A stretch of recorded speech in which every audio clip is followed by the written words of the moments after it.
Biar nggak salah pintu, salah kotak, inilah checklist logistik atau perlengkapan yang harus dikembalikan kembali kepada PPK atau KPU melalui PPS untuk masing-masing kotak suara. Assalamualaikum warahmatullahi wabarakatuh. Kembali lagi bersama tutorial. Kali ini saya ingin berbagi checklist logistik atau perlengkapan yang harus dikembalikan ke dalam kotak suara setelah dokumen itu digunakan atau diisi. Tujuannya adalah untuk mengecek apakah logistik atau perlengkapan yang kita masukkan ke dalam masing-masing kotak suara sudah komplit atau sesuai dengan yang diminta oleh KPU, dalam hal ini PPS. Karena bisa jadi masih ada yang kurang, terlewat, atau malah ada yang salah kamar. Maksudnya salah memasukkan dokumen. Misalnya model C hasil DPRD provinsi yang seharusnya masuk ke kotak PPWP malah ditaruh di kotak hijau atau kotak suara DPRD kabupaten kota. Sehingga jangan kaget bila 1 atau 2 hari kemudian ketua KPPS ditelepon oleh PPS untuk menanyakan keberadaan model C hasil DPRD provinsi. Karena saat kotak suara PPWP dibuka, dokumen tersebut tidak ada. Atau malah yang lebih ekstrim, ternyata ada dokumen yang tertinggal tanpa sengaja. Karena biasanya bila kita telah bekerja melebihi jam kerja, konsentrasi kita sudah menurun.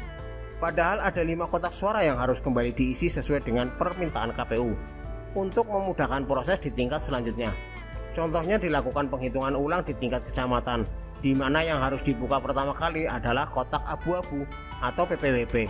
Sehingga bila kita memasukkan atau mengembalikan logistik pemilu tidak sesuai arahan KPU, apalagi bila asal-asalan, maka bisa jadi 7 Team kembali bertugas di kecamatan berhonor malu.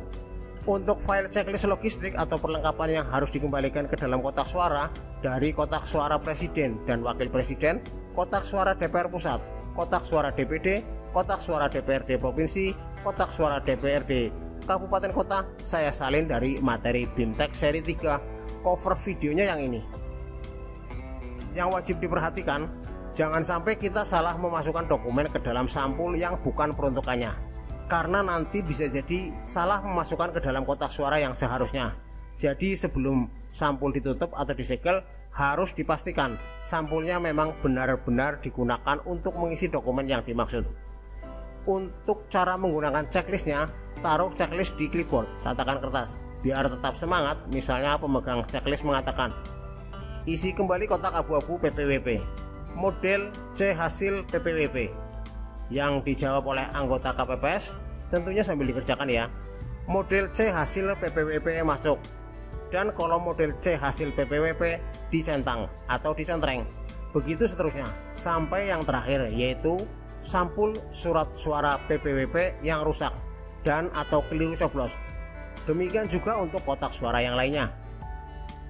Oh iya, karena ada yang request untuk list logistik pemilu yang di luar kotak suara, maka sekalian juga saya sertakan pembahasannya di sini, yaitu meliputi kotak suara, bilik suara, tanda pengenal, lem perekat, ballpoint, gembok atau alat pengaman lainnya, spidol, stiker nomor kotak suara, daftar pasangan calon dan daftar calon tetap, salinan DPT, salinan DPTB, formulir model C daftar hadir DPT, formulir model C daftar hadir DPTB, formulir model C daftar hadir DPK.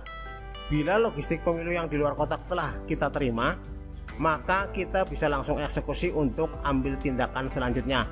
Contohnya, memasang daftar pasangan calon dan daftar calon tetap, salinan DPT, salinan DPTB di papan pengumuman yang akan kita letakkan di depan TPS pada jam 6 pagi sebelum hari pemungutan suara.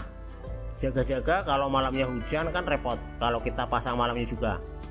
Bilik suara bisa kita pasang di tempatnya biar pas hari pemungutan sudah standby semuanya ya. Atau bila logistiknya rusak saat kita terima, bisa kita koordinasikan dengan PPS. Demikian juga untuk mengecek DPTB. Ada berapa orang DPTB, dari mana sajakah asalnya, dan berhak atas surat suara berapa lembar. Untuk lebih detailnya ada di video tugas KPPS 4 dan 5, ramah, sabar, dan teliti. Itulah tadi pembahasan tentang logistik di luar kotak suara yang kita terima dan logistik yang harus kita kembalikan ke PPK atau KPU melalui PPS. Kita tambah sedikit untuk menjawab pertanyaan Rohaman Boncos. Pertanyaannya adalah, kalau ada pemilih suara yang pulang, padahal dia sudah menandatangani daftar hadir? Pertanyaan menarik ini sebaiknya ditanyakan kepada PPS pada saat BIMTEK, agar bisa menjadi landasan KPPS saat bertugas di TPS. Kalau jawaban saya seperti ini, setiap pemilih yang sudah menyerahkan lembar C6 atau A5 dan kartu identitas untuk DPK, maka oleh petugas KPPS dipersilahkan untuk memasuki ruang tunggu, menunggu giliran untuk mencoblos. Dan bila saat dipanggil oleh ketua KPPS untuk menerima surat suara untuk dicoblos, ternyata pemilih tersebut tidak ada, maka sebaiknya lembar C6 untuk DPT atau A5 untuk DPTB atau pemilih DPK dikembalikan ke petugas KPPS 4 dan 5, dan nama pemilih tersebut ditandai atau diberi keterangan yang intinya bila sampai jam 13.00 tidak hadir atau hingga waktu pencoblosan ditutup oleh ketua KPPS tidak hadir, maka lembar C6 pemilih tersebut tidak berlaku atau tidak masuk hitungan, dan sebaiknya dikomunikasikan juga dengan PTPS, saksi, serta PPS agar pada saat penghitungan di cek hasil tidak ada selisih. Semoga bermanfaat. Oh iya, untuk file checklist logistik yang harus dikembalikan ke KPU sudah saya sertakan di deskripsi, dan untuk passwordnya checklist ke KPU. Terima kasih sudah menonton sampai selesai. Jangan lupa untuk menekan tombol subscribe, like, dan memberikan komentar yang positif. Bila video ini bermanfaat, sudilah kiranya untuk membagikannya kepada teman yang mungkin membutuhkan. Wassalamualaikum warahmatullahi wabarakatuh.